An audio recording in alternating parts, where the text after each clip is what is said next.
Well, I think you have to look at this issue from four other angles. First of all, we have the military operations, which of course, are exercised around the Taiwan Island in six sealed off regions.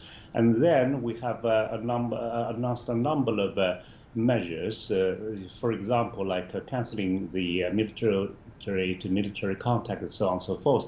And this, I would believe, is the third round, which actually is a repetition of what we said before in the two previous white paper. But there are still something new because after the exercise, people would ask logically, what will China do in the future? Will China actually speed it up the reunification? But in this white paper, we have stressed very importantly that peaceful reunification is still the first choice. And I believe it mentioned something new as well. For example, we are closer actually to the objective of realizing our great rejuvenation of Chinese nation, much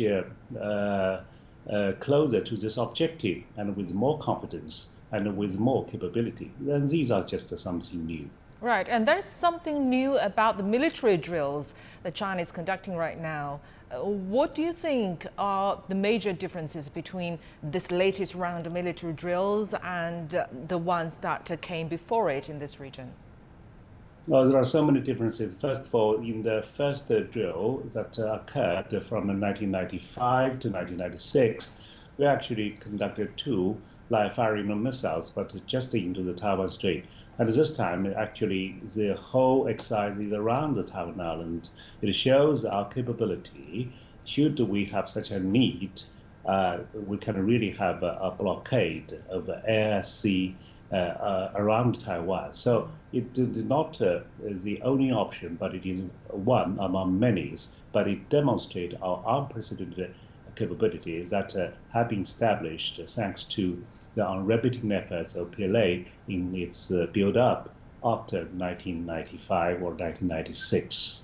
Right, and the six ports that the PLA are conducting military drills and encircling Taiwan, which are kind of very different from the previous ones as well. With these exercises being considerably closer to Taiwan than ever before, what message do you think China is trying to send? I think it shows that China has first determination, second capability, yeah, to achieve a peaceful reunification. These, of course, are just the military means. It is actually a demonstration of what we might be doing in the worst scenario. It, however, would not suggest that this is definitely our number one choice. As I mentioned before, we still have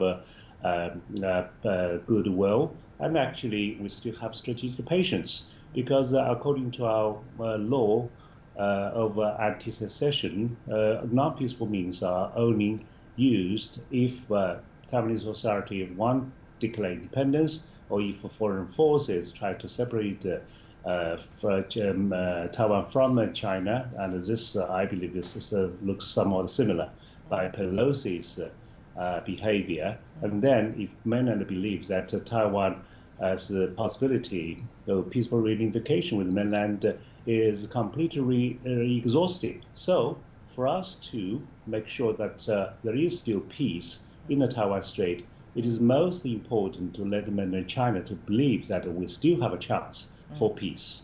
All right, thank you very much. Zhou Bo, Senior Fellow at the Center for International Security and Strategy from Tsinghua University. Thank you very much for your insight.